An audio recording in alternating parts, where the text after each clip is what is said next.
Let's start.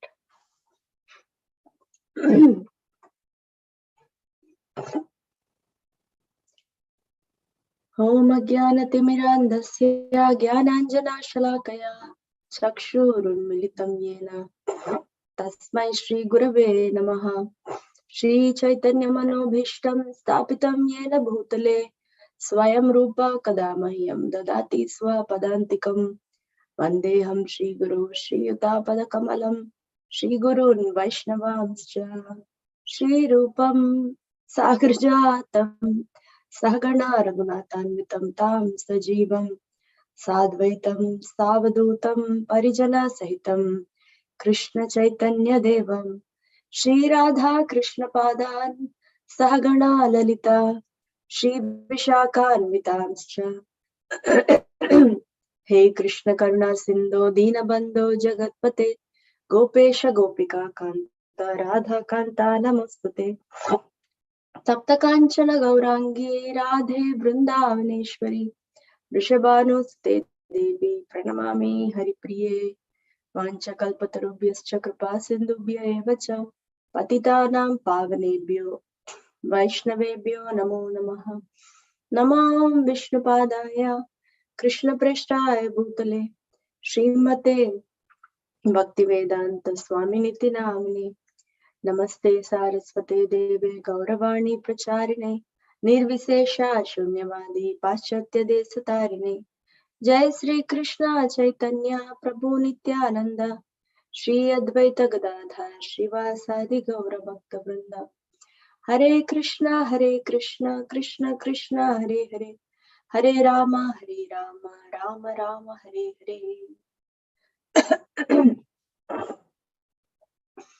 Narayanam Namaskritya Naram Chaiva Narottamam Devim Saraswatim Vyasam Tato Jayam Udirayet Sushrushosha Dadanasya Vasudeva Katarichi Syan Mahatsevaya Vipra Punyatita Nishevanat Shinvata Svakata Krishna Punya Shramana Kirtanaha Hridyantasto Yabhadrani Vidunoti Suhritsatam Nashtaprayeshu Bhadreshu Nityam Bhagavata Sevaya Bhagavatyuttama Shloke Bhaktir Bhavati Naistiki Tada Rajastamo Bhava Kamalobhadayasche Chetayete Ranaviddam Stitam Satve Prasidati Evam Prasanna Manaso Bhagavad Bhakti Yogataha Bhagavad Tattva Vijnanam Mukta Sangasya Jayate Vidyate Hridaya Grantis Chidyante Sarva Samshayaha Kshiyante Chasya Karmani Drishta Evatmanishware Om Namo Bhagavate Vasudevaya Om Namo Bhagavate Vasudevaya Om Namo Bhagavate Vasudevaya. So we are going to read today from Srimad Bhagavatam, Canto 2, Chapter 5, verses 31 and 32. So, 31. Taijasa tu vikurvana dindriyani dashabhavan jnana shakti kriya shakti buddhi pranascha taijashu shrotram tvag ghrana drigjihva vagdor medangri pavayaha. By further transformation of the mode of passion, the sense organs like the ear, skin, nose, eyes, tongue, mouth, hands, genitals, legs, and the outlet for evacuating, together with intelligence and living energy, are all generated. Purport: the living condition in material existence depends more or less on one's intelligence and powerful living energy. Intelligence to counteract the hard struggle for existence is assisted by the senses for acquiring knowledge, and the living energy maintains himself by manipulating the active organs like the hands and legs. But on the whole, the struggle for existence is an exertion of mode of passion. Therefore, all the sense organs headed by intelligence and the living energy, prana, are different products and byproducts of of the second mode of nature called passion. This mode of passion, however, is the product of the air element as described before. We'll read 32 also. Yadaite shangata bhava bhutendriya manoguna yadayatana nirmane nashekud brahma vittamam. Translation. O Narada, best of the transcendentalists, the forms of the body cannot take place as long as these created parts, namely the elements, senses, mind, and modes of nature, are not assembled. So, purport. The different types of bodily construction of the living entities are exactly like different types of motor cars manufactured by assembling the allied motor parts. When the car is ready, the driver sits in the car and moves it as he desires. This is also confirmed in Bhagavad Gita 1861. The living entity is as if seated on the machine of the body. The car of the body is moving by the control of material nature, just as the railway trains are moving under the direction of the controller. The living entities, however, are not the bodies. They are separate from the cars of the body. But the less intelligent material scientists cannot understand the process of assembling the parts of the body, namely the senses, the mind, and the qualities of the material modes. Every living entity is a spiritual spark, part and parcel of the Supreme Being. And by the kindness of the Lord, for the Father is so kind to his sons, the individual living beings are given a little freedom to act according to their will, to lord it over the material nature. Just as a father gives some playthings to the crying child to satisfy him, the whole material creation is made possible by the will of the Lord to allow the bewildered living entities to lord it over things as they desire, although under the control of the agent of the Lord. The living entities are exactly like small children playing the material field under the control of the maidservant of the Lord, nature. They accept the Maya or the maidservant as all in all, and thus wrongly conceive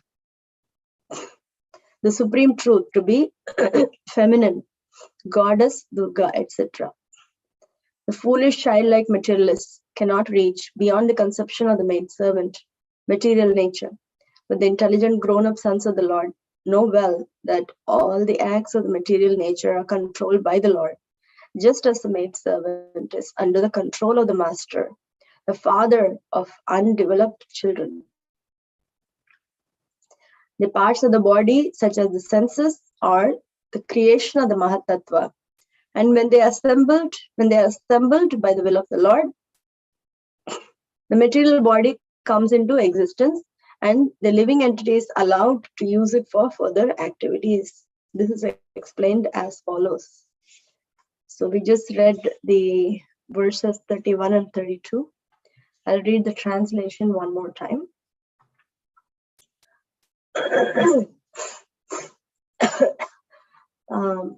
31 translation. By further transformation of the mode of passion, the sense organs like the ear, skin, nose, eyes, tongue, mouth, hands, genitals, legs, and the outlet for evacuating, together with intelligence and living energy, are all generated. Now, 32 translation.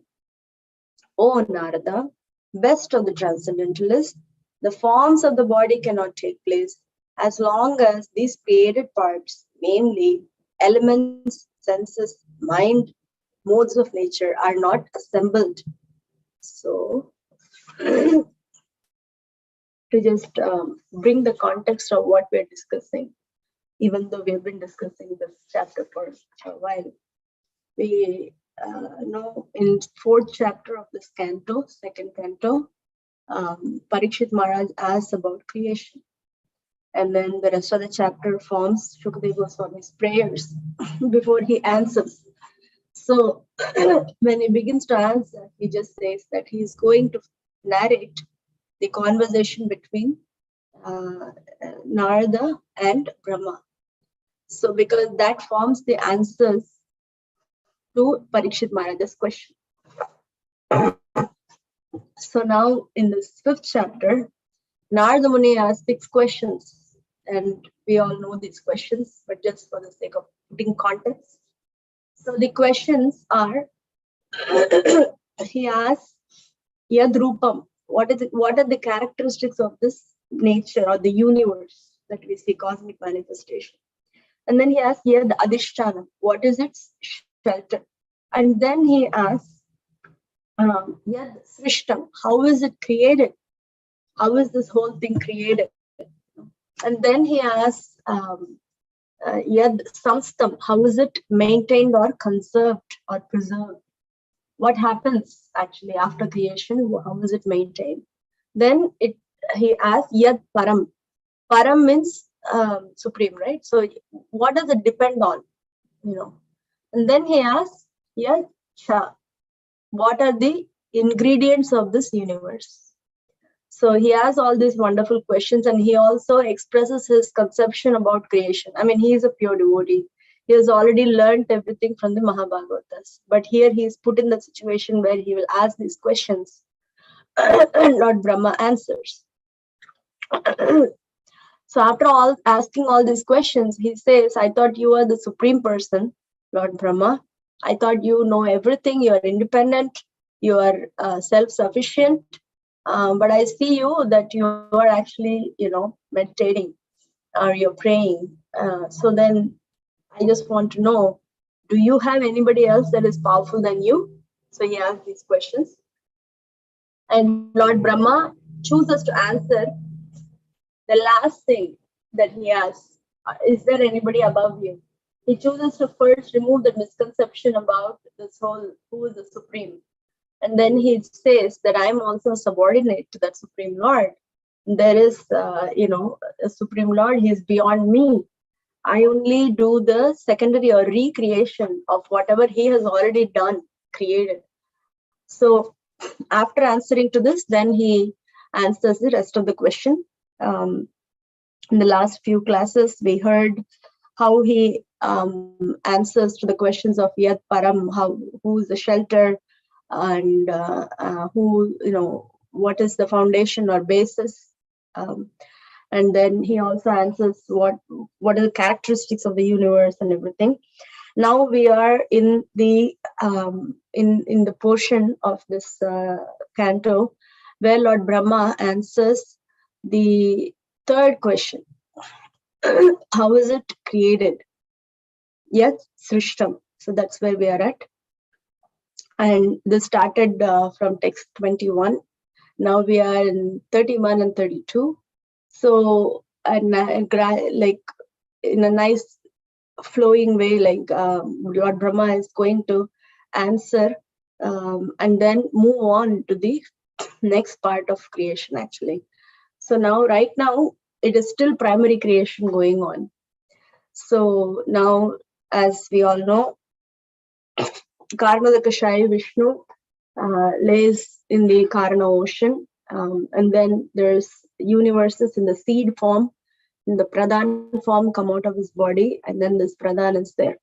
And then he glances, when he glances, his glance carries the Kala Shakti or our time energy, and then the glance also carries the Jiva or living entities. And when the jivas are carried, it means that jivas, their karma and their nature, everything is carried in there, right? So when this is carried into that, then material nature, Pradhan, in the seed form gets agitated. When the agitation happens, now it has transformed into Mahatattva. The only difference between Pradhan and Mahatattva is one is unmanifested and the other one is, like, we should say, partially manifested, not fully. I mean, it's manifested, but it's the ingredients are separated now. The ingredients were together in Pradhan, and ingredients are getting separated. They are still not taking shapes yet, right? So they are only getting separated. So initially there was maybe the raw rice, dal, mustard seed, jeera, everything, and like put in the Ziploc bag and mixed it, and then that's pradhan. I mean, it's a very poor analogy, but let's just think about it like that. And then now in Mahatattva, it's all segregated. Here is mustard seed, here is jeera, here is rice, here is dal, and kind of thing, So we can just imagine in that way. So it's all separated. And then Mahatattva then transforms into false ego, portion of it. From this comes false ego. And then now we are hearing the interaction of the modes with this ahankar or the Mahatattva, portion of Mahatattva, which becomes ahankar. So now we already learned in the previous verse that when false ego interacts with mode of goodness, what happens, right? Mind is created and life energy, prana, is created. And also there is 10 sense devatas are created when mode of goodness and ahankar interact. Now today's verse is about mode of passion and ahankar mix. What happens? What happens? Sorry, I think I got mixed up. Did I get mixed up? Yeah. So when ahankar mixes with goodness, what is created? Mind and the 10 sense devatas are created. Yeah. And now in mode of passion and ahankar mixes, what's the byproduct, or what is the next step of creation? There's still primary creation, because Lord Brahma hasn't even appeared yet. Okay, so what happens now when interaction between ahankar and mode of passion?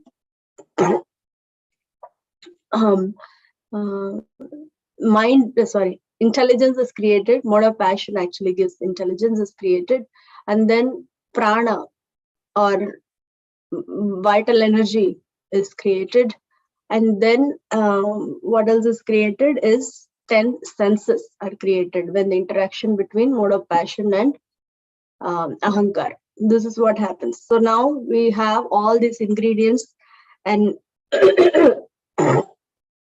we also learned in the previous verses how the sound, air, ether, all these are created. That is interaction between mode of ignorance, right? So this all the ingredients, 23, as we know, they are all created now. They all are separately present at this point, right? So the next verse, 32, is like a little bit educational point now. Just because they're separated, it's not like creation is over. Its primary creation is still going on. So now what happens at this point, before going to the next part of it, now Brahma is educating Narada Muni that, he addresses Narada Muni as best of the transcendentalists.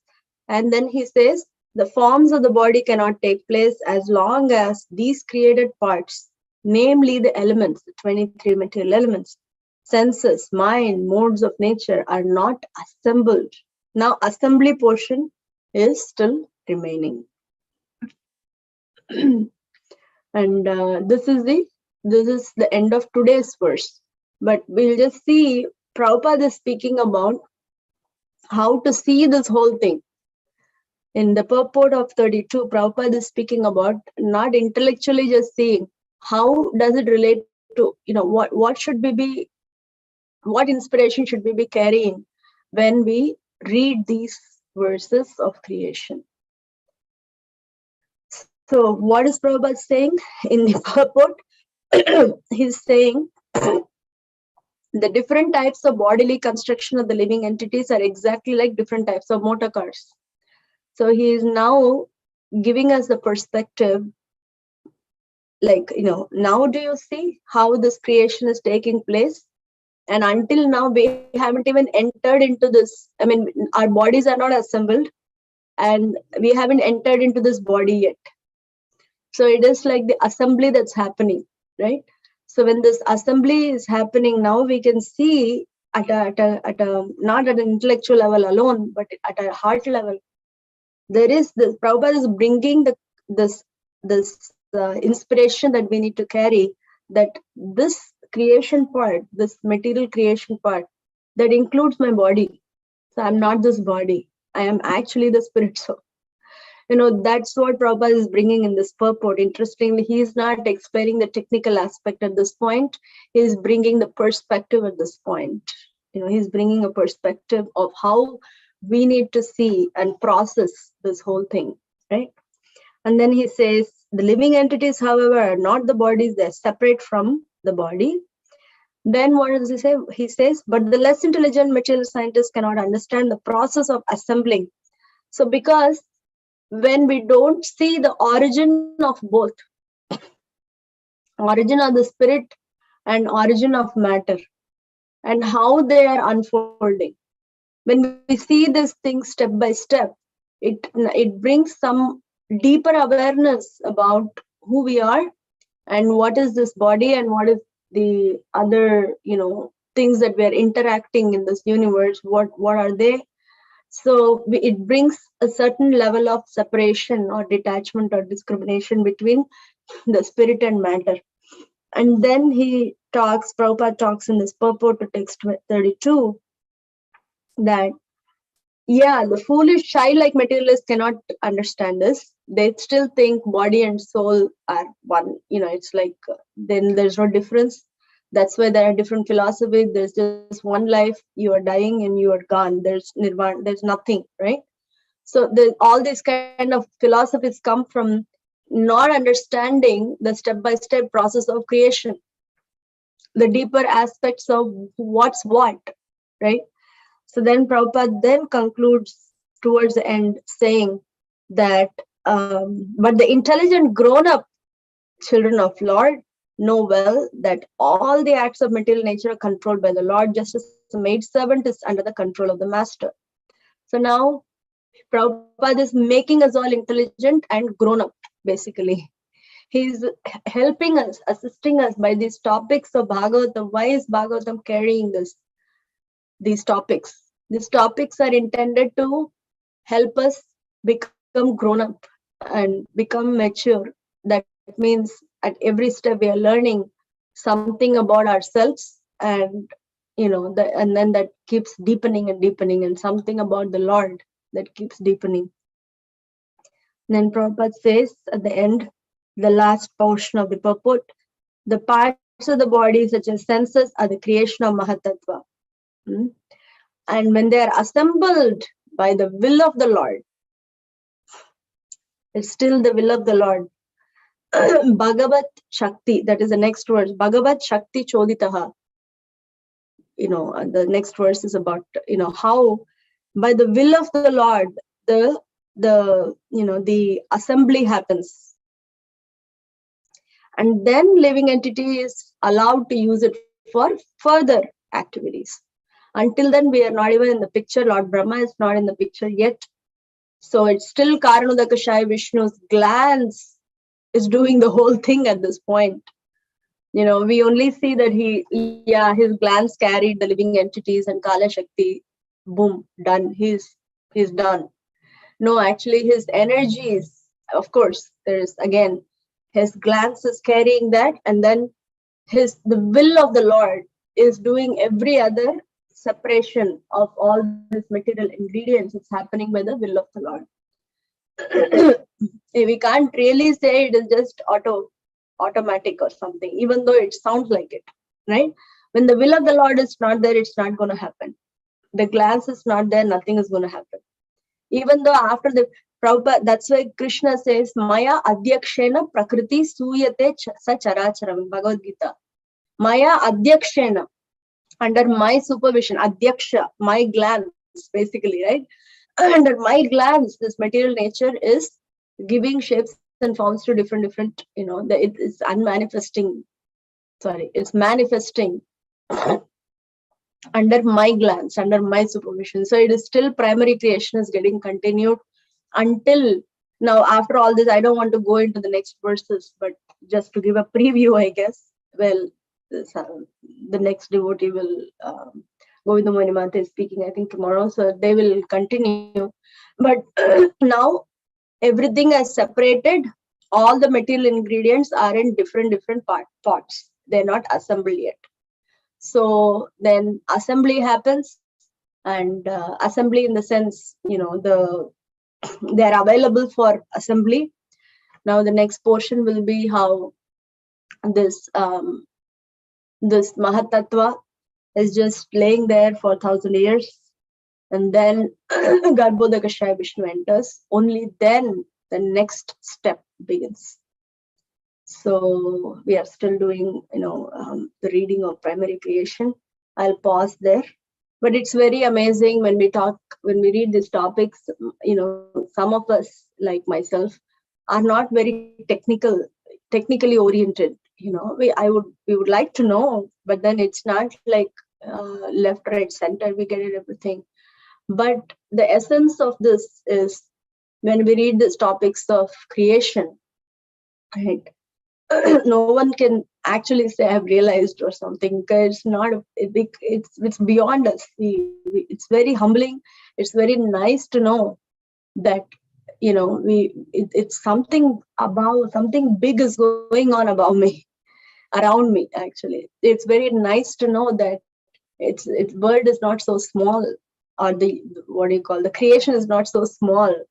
It's not just four walls around me or a few people around me, or it's not like that. It's very wide, and we have to imagine this is only Ekapad Vibhuti, we say, right? When we consider the whole of creation, spiritual and material, spiritual is Tripad Vibhuti. 3/4 of the creation is spiritual world. There's 1/4 of the creation is material world, and we think this is amazing. It produces a certain sense of astonishment and amazement, and like a joyful appreciation of Krishna's energies, and how this is Karadakashaya Vishnu is only a portion of Krishna. You just imagine how much this is big, and this amazement produces and not exactly an awe reverence, but amazement produces it's a sweet feeling of, wow, this person that I'm worshipping, this Lord that I'm worshipping, I'm seeing as, we all use Krishna like our daily use word in one sense, right? We as devotees, and in whatever happens, we very casually mention it's Krishna's mercy, and it's Krishna doing the thing, and it's, oh, Krishna is there, and oh, yeah, cooking for Krishna. It's very like that. We put Krishna's name. He has made himself available for us in that way, in his holy name, and the way Prabhupada has given us this conception of connecting with Krishna at everyday level. Now we are getting to know who is that Krishna? Who is that Krishna? And what is it doing? He's not actually doing it, but then he's doing it. Wow, kind of a factor. And then beyond that appreciation of Krishna, now we feel, immense appreciation of the acharyas who have written it down. It's impossible, right? Like if we just, Vyasadeva wrote all these verses. After that, if Prabhupada didn't write this, I don't know where we would be, honestly. This is probably, we won't even enter into these topics. Well, we won't even enter into, persons like me won't even enter into bhakti process. But then even after, just think about it, we probably won't even access or even touch these topics, because it's going to be inconceivable. Even with purports, we feel sometimes bewildered. But when we see from a perspective of amazement, it really makes such beautiful sense of why we are worshipping spiritual master, why we are worshipping Srila Prabhupada. It's not sentimentalism. It's such a beautiful thing that in our lives that we get to worship these personalities who, at that point, it's like a running commentary. Prabhupada's purports, when you see, it's like a running commentary. It's seeing and writing kind of a feel. Many of us would have felt, how is he writing all these things? So that's the portion of us, who even if we are technically expert or technically challenged to understand these topics in both ways, the end result is, should be connecting us more and more deeper to Guru and Krishna. And in that perspective, we see it. It's really beautiful. It's like we may not remember anything tomorrow about what we spoke today, but the feeling and experience of Krishna remains. So, I mean, I'm sorry, I just went into my sharing about these verses, about my processing, but it's really amazing.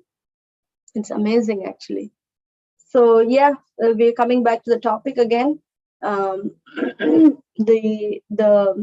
until now, what has happened is all the material ingredients, 23 material ingredients, and mind, intelligence, policy, go. Everything has separately. I mean, they have separated from Pradhan, basically. They have become the Mahatma, then their interaction, they have separated. But they have not been utilized to make forms and shapes, and living entities have not taken the facilities for their further activities yet. That's what is happening at this point. And everything, as Krishna, as Lord Brahma says to Narada Muni, everything is happening by the will of the Lord. The glance is through the glance and through the will of the Lord. That's what has happened. 8:02. If there is any inspiration or something, we can definitely take it for next 2 minutes. We will sharply pause at 8:05.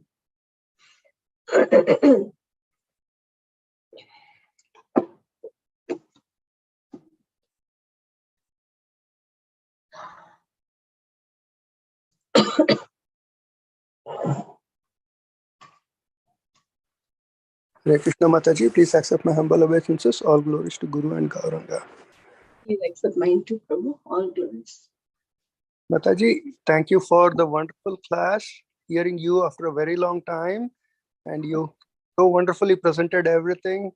And I just wanted to appreciate that, Mataji, in spite of your health. Thank you so much, Mataji. Hare Krishna. Thank you, Prabhu. It's a blessing.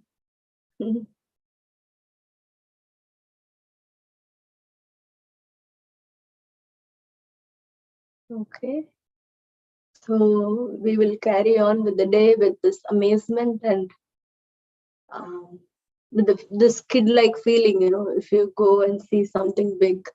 I mean, if we just see even a big mountain in front of us and which is lush and beautiful with flowers, just imagine something very beautiful. And how will our heart be? I don't know what places to imagine. Maybe the lake in Chicago, Lake of Michigan, right? Whatever it is, the beach. Or think of something like, I'm just trying to see something very relatable, a beautiful rose garden or something like that. When we go there, what is the feeling? Wow, this is so beautiful. How did a person, the gardener or whatever, how did they manage to do this so nicely? So it's with that feeling of joy that our Lord is simply superb and amazing, we can carry on this day. And may these chapters somehow or other, Krishna willing, give me and give all of us that deeper joyful connection with Krishna and appreciation and love for Prabhupada, for his contribution, immense life-giving contribution that he has done for us by doing all these things. So we'll end here, devotees. Thank you so much. We'll continue with the next verse tomorrow. Hare Krishna. Have a wonderful day. Hare Krishna. Vanchakalpatarubhyascha kripasindhubhyev cha patitanam pavanebhyo vaishnavebhyo namo namah. Hare Krishna.